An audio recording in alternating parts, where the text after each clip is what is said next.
श्लोक संख्या 13 से पाठ। अद्वेष्टा सर्वभूतानां मैत्रः करुण एव च निर्ममो निरहंकारः समदुःख सुख क्षमे संतुष्टा सततं योगी यदात्मा दृढ़ निश्चयः मयि अर्पित मनो बुद्धि यो मद्भक्ता समे प्रियः यस्मान्नो द्विजते लोको लोकान्नो द्विजते जयः हर्षामर्षभयोद्वेगै मुक्तो या सचमप्रियः अनपेक्षा शुचिर्दक्षः दासीनो गतव्यथा सर्वारंभ परित्यागी यो मद्भक्ता समे प्रियः अनपेक्षा शुचिर्दक्षः दासीनो गतव्यथा सर्वारंभ परित्यागी यो मद्भक्ता समे प्रियः।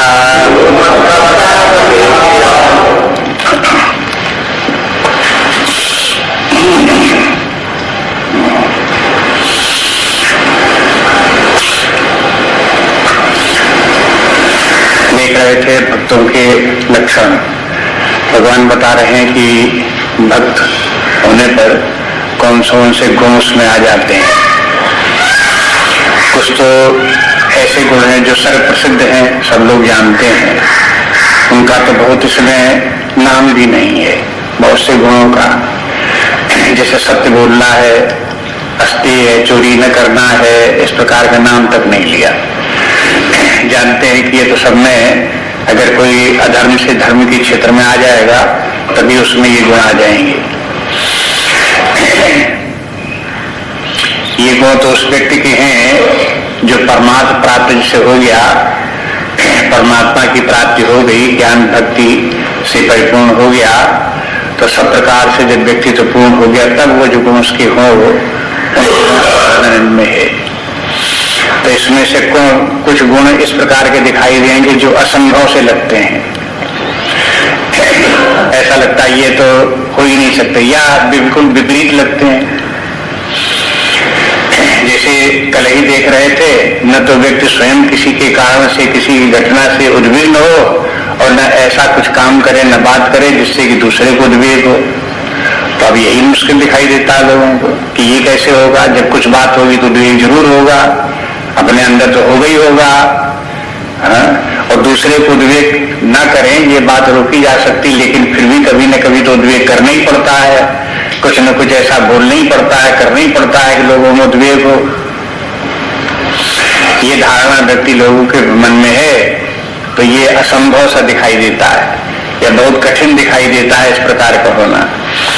लेकिन वास्तव में ये है, संभव है और होना चाहिए, क्योंकि शास्त्र में इस प्रकार का वर्णन है। इसके माने ये है कि इस प्रकार की स्थिति लोगों को प्राप्त हुई है। यदि कोई व्यक्ति महापुरुष बनना चाहता हो, श्रेष्ठ पुरुष पूर्ण पुरुष बनना चाहता हो, तो उसे ये सब गुण धारण करने ही पड़ेंगे। साधारण मनुष्यों की तरह से या पशुओं की तरह जीवन जीना हो, उसी में कोई संतुष्ट हो तो बात दूसरी है।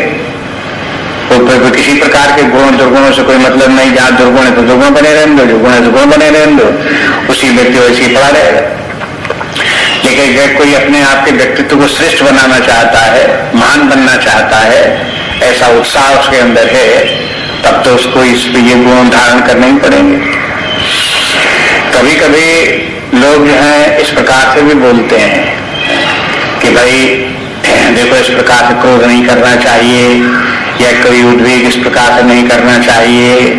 तो उसका उत्तर लोग क्या देते हैं, अरे हमको ऐसे महात्मा है जो ऐसा करेंगे। ऐसा लगता है कि महात्मा कोई निकृष्ट व्यक्ति है, जो बहुत ही पतित आदमी है, उसका हम अनुसरण नहीं करना चाहते, उसके जो उसके गुण हैं वो हम धारण नहीं करना चाहते। तो कभी कभी व्यक्ति क्या बोल जाते हैं, कैसी निर्लज्जता का कार्य करते हैं, कैसी मूर्खता की बातें करते हैं, ये भी समाज में सब होता रहता देखा जाता है। इसलिए ये बात दूसरी की कोई कहे कि अभी हम इतने महापुरुष नहीं हुए हैं, कोशिश कर रहे हैं, वो तो ठीक है, लेकिन अगर कोई ऐसे कहे कोई महापुरुष हो रही है, कोई महात्मा हो रही है, ऐसा करके कुछ ऐसा दिखावे जैसे हम महात्मा से भी ज्यादा बड़े अहंकारी हैं, अपना ऐसा अहंकार दिखावे हमारे सामने महात्मा कुछ नहीं है, महापुरुष हमारे सामने कुछ नहीं है, ऐसा अहंकार करके दुर्गुणों को ग्रसित रहे, ये शोभा नहीं देता मनुष्य के लिए। ये अज्ञान का लक्षण है और निर्लज्जता का लक्षण है। निर्लज्ज होकर के व्यक्ति कभी कभी बात करते हैं, ऐसा भी समझते हैं कि लज्जा की बात है। इसलिए क्या गुण हैं उनको समझे और उनको धीरे धीरे धारण करने की कोशिश भी करें उनके। इनमें से कुछ गुण ऐसे हैं जो प्रकारांतर से भगवान ने बार बार कहे हैं, उन गुणों के ऊपर ध्यान दो। एक तो बात है समत्व की, कि जो व्यक्ति भक्त हो गया है, ज्ञानी हो गया है, उसे समत्व भाव प्राप्त हो जाता है, समत्व योग प्राप्त हो जाता है। ये समत्व योग के ऊपर बड़ा बल है। जैसे ये भी है कि यस्मान नो द्विजते लोको लोकान नो द्विजते च यः, तो इसमें क्या बात है, समत्व भाव है, व्यक्ति के मेंटल बैलेंस एक जैसा बना रहे, डिस्टर्ब न हो, तो ऐसी समत्व मानसिक समत्व बना रहे सदा, उसकी प्रशंसा है। इस समत्व को बनाए रखने के लिए अनेक प्रकार से भगवान कहते हैं।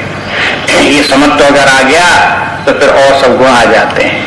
राग द्वेष भी व्यक्ति के समत्व को बिगाड़ता है। अगर किसी में समत्व आ गया है तो उसमें राग द्वेष भी नहीं होगा। राग के माने किसी व्यक्ति की तरफ ज्यादा झुक जाना, और द्वेष के माने किसी से द्वेष करके उससे विरोध कर बैठना मन में। तो ये राग द्वेष जो है वो अद्वेष्टा सर्वभूतानां मिथ्या जहां से शुरू किया, तो वहां राग द्वेष की ही निंदा की कि राग द्वेष छोड़ करके समत्व भाव लाओ। तो अब बराबर ध्यान में रखो कि यदि आत्मभाव परमात्मा भाव प्राप्त हो जाए तो समत्व भाव आ जाना चाहिए, और वो भी समत्व भाव सर्वत्र परमात्मा दृष्टि से आ जाना चाहिए कि एक परमात्मा ही सर्वत्र है, जगत तो नाम रूप मात्र प्रतीति मात्र है।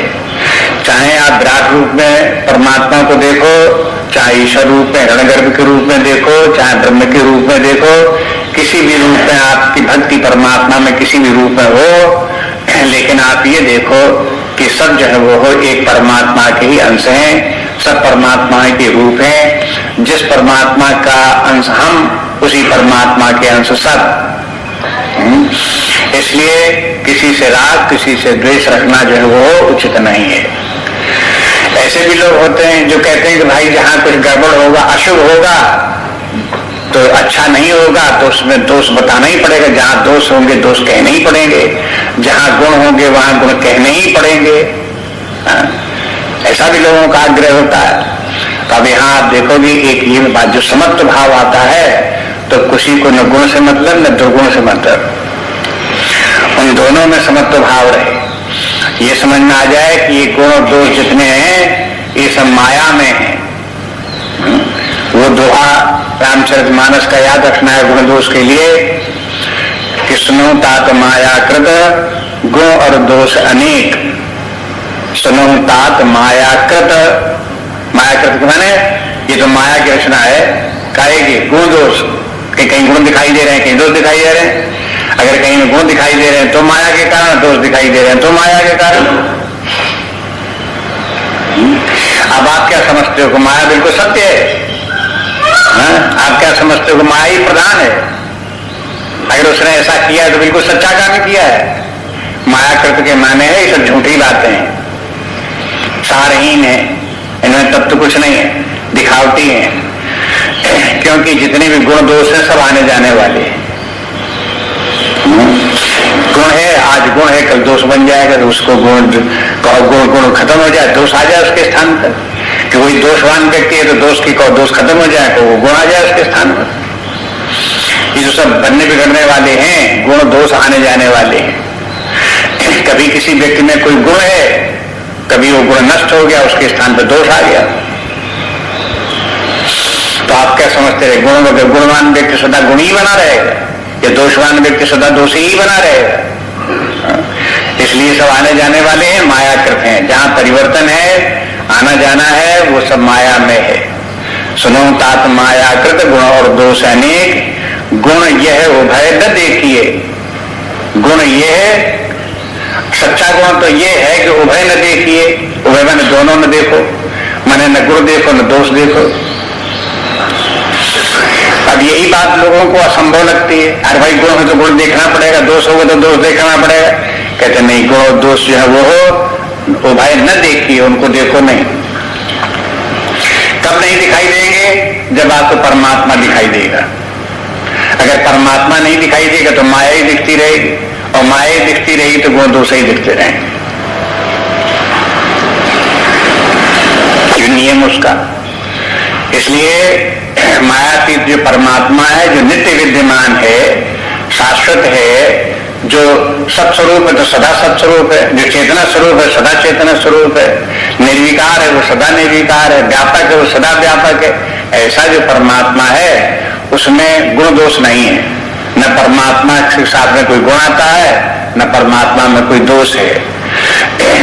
गुण दोष जो है वो आने जाने वाले हैं और मायाकृत हैं। इतना अंतर समझना पड़ेगा। इसलिए वेदांत में लक्षण और विशेषण में अंतर किया गया है। एक शब्द है लक्षण, एक शब्द है विशेषण। विशेषता, लक्षण और विशेषता, इन दोनों में अंतर है। परमात्मा के लक्षण बताए जाते हैं, परमात्मा की विशेषता नहीं बताई जाती, उसमें विशेषण नहीं लगाए जाते, उसके लक्षणों से उससे बदतर। लेकिन जगत की वस्तुओं में उनकी विशेषता ही बताई जाती है। किसमें क्या विशेषता है, किसमें क्या विशेषता है। तो जगत की वस्तुओं में विशेषता या विशेषण यही दिखने को मिलते हैं। कोई बड़ा है तो कोई छोटा है, तो बड़ा छोटा क्या है, एडजेक्टिव है कि नहीं है, विशेषण। मोटा दुबला ये क्या है, विशेषण नहीं है। ये सब विशेषण ही है। निकट दूर, कोई वस्तु निकट है कोई वस्तु दूर, ये सब विशेषण है। परमात्मा में ये सब कोई विशेषण नहीं है। परमात्मा जगतातीत है, मायातीत है, तो उसमें कोई विशेषण नहीं है। बताओ कि परमात्मा छोटा है कि बड़ा? छोटा बड़ा कुछ है। परमात्मा बताओ दूर है कि पास? कि दूर पास कुछ नहीं। ये सब जो बातें जितनी भी हैं ये परमात्मा के ऊपर लागू नहीं होती। परमात्मा पर लागू होते परमात्मा के लक्षण। जैसे परमात्मा सत स्वरूप है तो वहां भी सत्य के माने लौकिक सत्य नहीं है जहां सत्य और मिथ्या होते हैं। परमात्मा जो नित्यानित्य है उसके भी परे परमात्मा है, ऐसा सत स्वरूप है। परमात्मा चेतना स्वरूप है, लेकिन चेतना के माने ऐसी नहीं कि कोई व्यक्ति बेहोश हो जाता है फिर होश में आ गया तो चेतना चली गई, चेतना आ गई, ऐसा चेतना परमात्मा नहीं है। परमात्मा चेतना स्वरूप है, स्वयं चेतना ही का नाम परमात्मा है, और वो अविनाशी चेतना है, जाने आने वाली चेतना नहीं है। इसलिए परमात्मा के जो लक्षण हैं उनको देखो। जब परमात्मा के लक्षण दिखेंगे, परमात्मा का ज्ञान हुआ, उस परमात्मा में प्रीति हुई, दृष्टि हुई परमात्मा की तरफ हुई, तो फिर माया के कारण से उत्पन्न होने वाले विक्षेप हैं या मानसिक संतुलन बिगाड़ने वाली जो चीजें हैं वो सब दूर हो जाती हैं।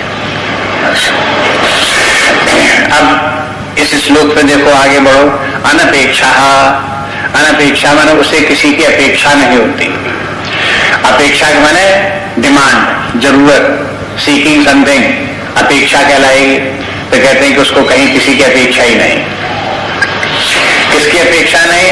मायाकृत जितनी भी रचना है उसमें चाहे वस्तुएं हो, चाहे व्यक्ति हो, चाहे परिस्थितियां हो, चाहे लोक लोकांतर हो, उनमें से कहीं न थोड़े की न बहुत की कोई अपेक्षा नहीं। लेकिन यहां मतलब अपेक्षा नहीं के माने ये कि परमात्मा की भी अपेक्षा नहीं, ऐसा नहीं है। वो तो अपना स्वरूप ही है, परमात्मा की अपेक्षा तो है ही है। परमात्मा है ही है और परमात्मा स्वीकार्य, इतना ध्यान रखना पड़ेगा। इसलिए आप बताया कि देखो माया में जगत जो है उसको अलग समझ करके रखो,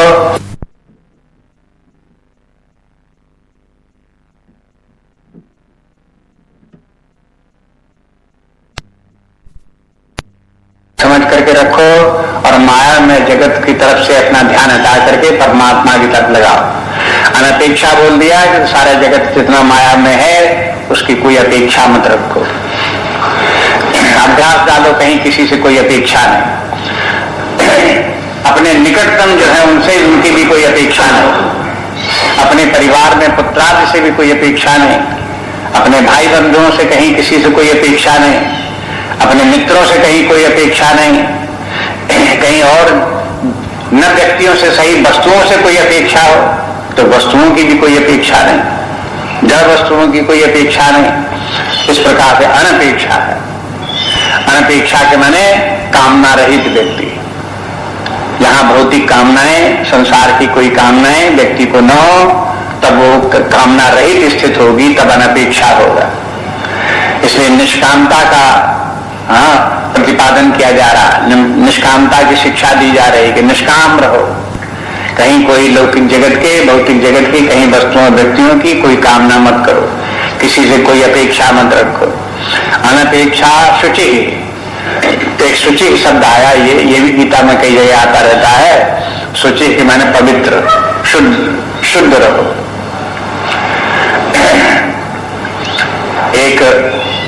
एक शुद्ध होता है और एक पवित्र होता है, शुद्ध और पवित्र। शुचि ही पवित्र रहो। शुद्ध के माने एक तो है सफाई, आपने झाड़ पोंछ दिया, साफ कर दिया, कपड़े वपड़े धो डाले, साफ हो गए, नहाने डाला, साफ हो गए। ये सब क्यों किया? साफ होने के लिए किया।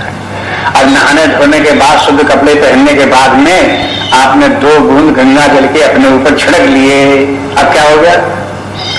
अब कोई और सफाई हो गई, अब पवित्रता आ गई। अब देखो ये पवित्रता आपके लिए किया गया है, तो पवित्रता क्या है इनकी? शुद्धता को देखो और पवित्रता को देखो, दोनों को अलग अलग पहचानो, दोनों एक बात नहीं है।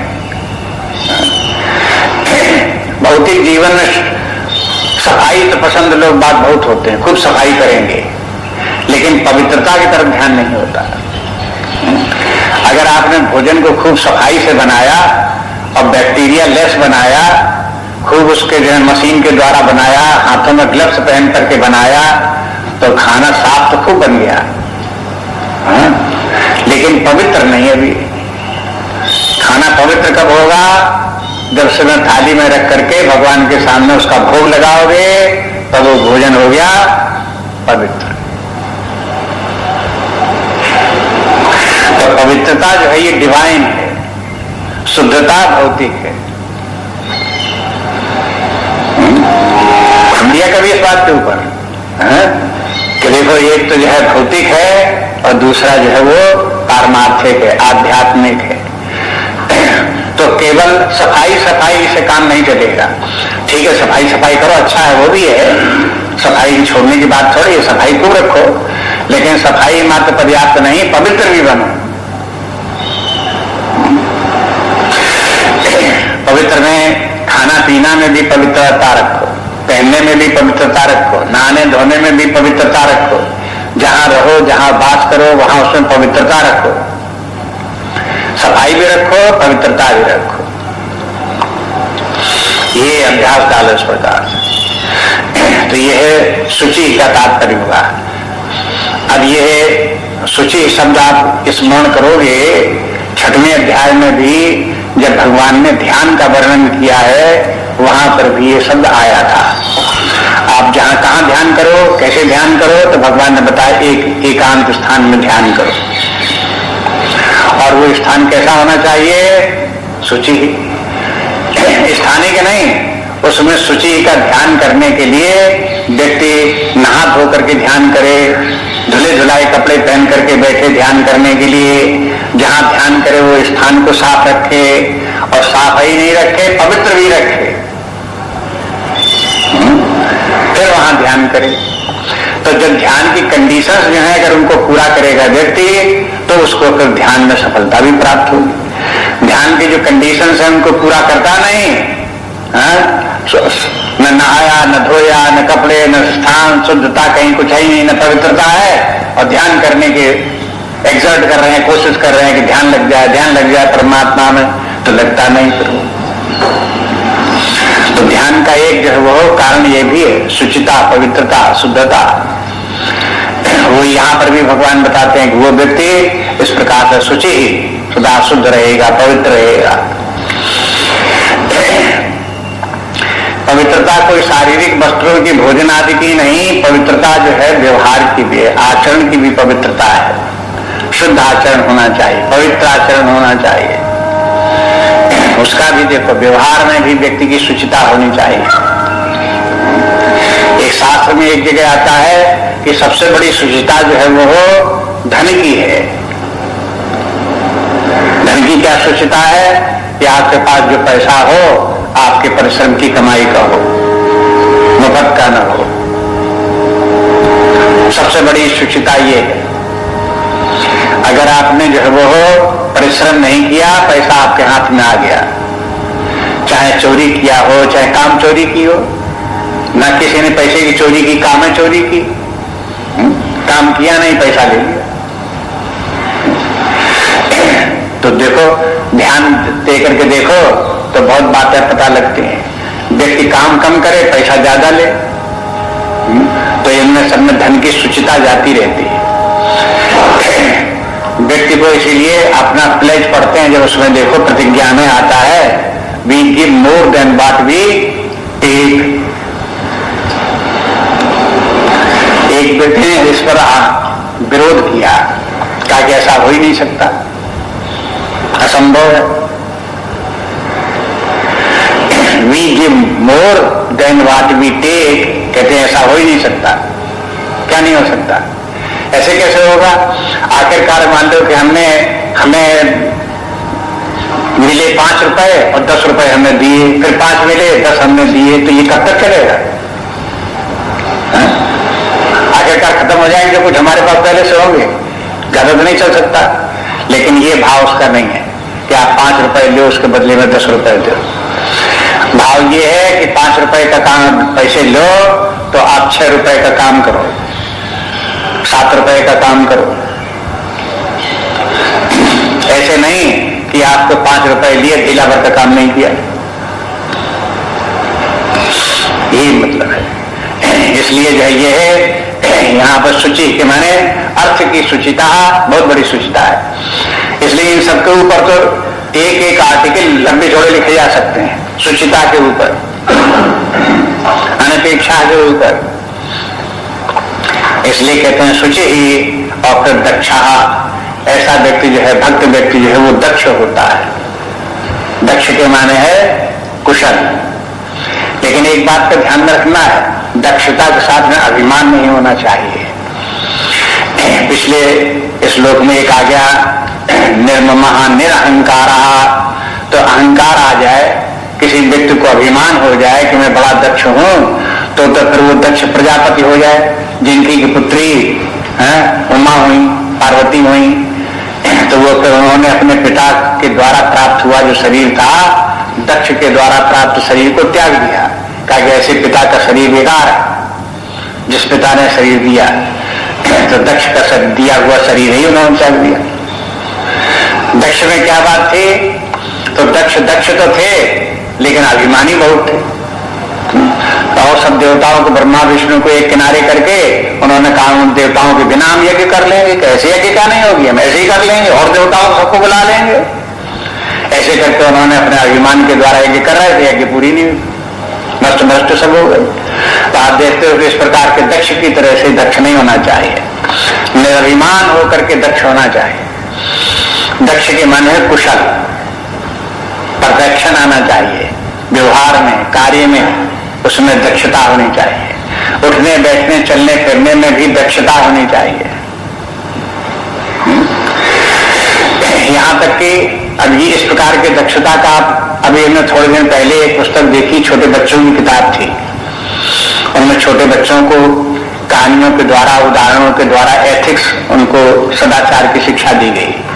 उसमें कहा गया कि देखो, जब दरवाजे से निकलो तो दरवाजा खोलो, दरवाजा बंद करो तो धीरे से खोलो, धीरे से बंद करो, भड़बड़ मत करो।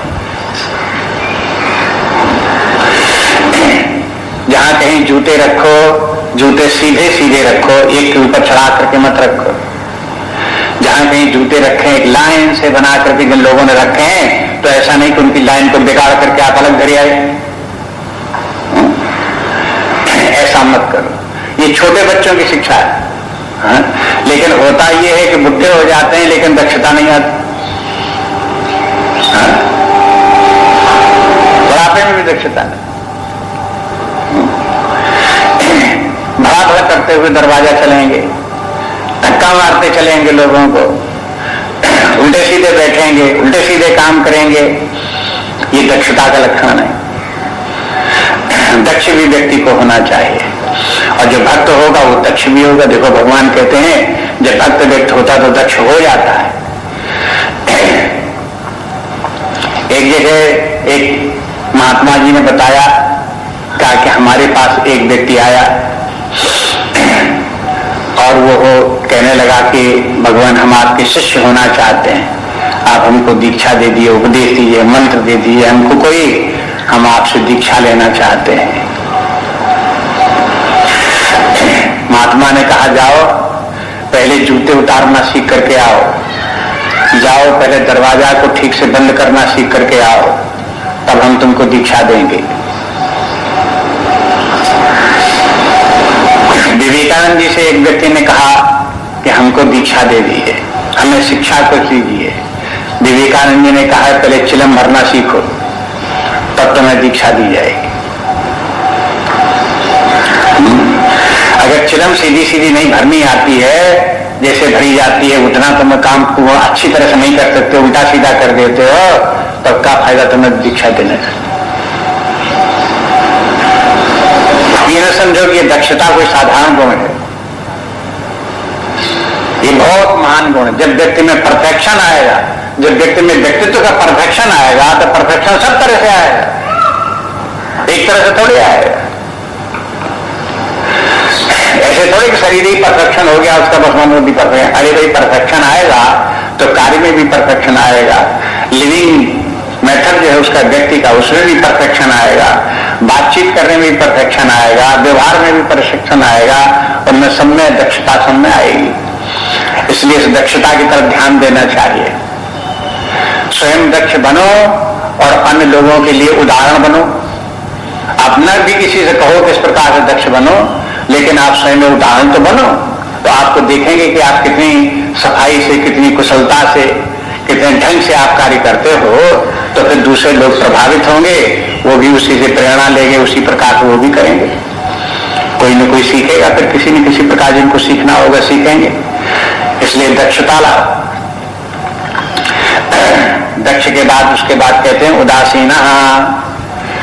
उदासीन शब्द के लिए हम आपको बता चुके हैं, ये भी साम्य अवस्था का लक्षण है। उदासीन,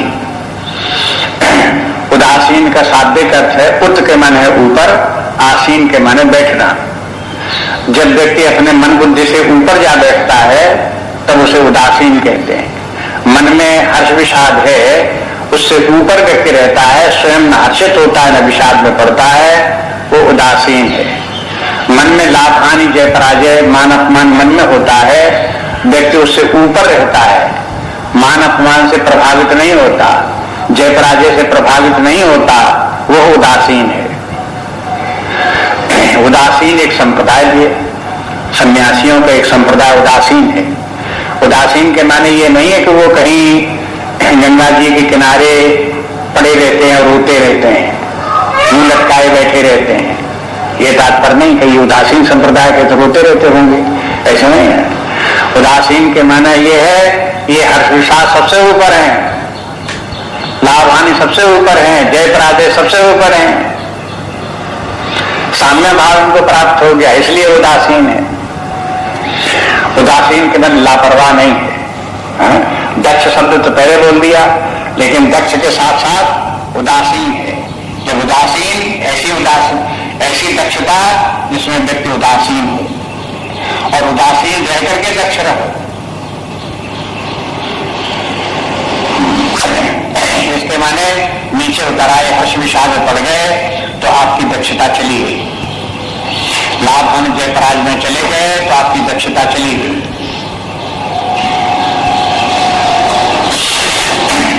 ये सब बातें धीरे धीरे करके विचार करने की। एक बार विचार करो इनको, बाद माइंड में इमेजिन करो ये सब क्या, इनके रूप किस प्रकार के हैं और फिर एक दूसरे का किस प्रकार से संबंध है। इनके संबंध भी एक दूसरे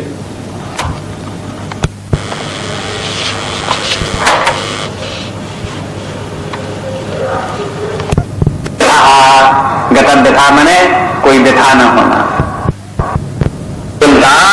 तो कैसा है वो? बंदनीय। माने तात्पर्य यह है कि वो व्यक्ति जब तक कि भगवान का भक्त नहीं होगा, ज्ञानी नहीं होगा, परमार्थ सिद्ध नहीं होगा, पूर्णता नहीं आएगी, तब तक ऐसा कर ही नहीं सकता। संसारी व्यक्ति नहीं कर सकते ऐसा। मगर होता ही है कि जो संसारी व्यक्ति हैं, अज्ञानी व्यक्ति हैं, उनको अगर संसार में सबसे प्रिय बात लगती है तो परनिंदा लगती है। परनिंदा से प्रिय कोई बात नहीं लगी। अगर परनिंदा की बात करो तो हया काम छोड़कर सुनने को तैयार हो जाएंगे, चाहे जितना जरूरी काम हो छोड़ करके सुनने लगेंगे और कहने भी लगेंगे। आप देख लो कहीं भी, अन्य लोगों के बीच में देख लो, आप सर्वत्र ही दिखाई देगा स्वभाव व्यक्ति का इस प्रकार का। ऐसा लगता है कि मनुष्य परनिंदा प्रिय है, संसार में सबसे अधिक प्रिय परनिंदा है। तुलसीदास जी कहते हैं ऐसे लोग दूसरे की जब निंदा करते हैं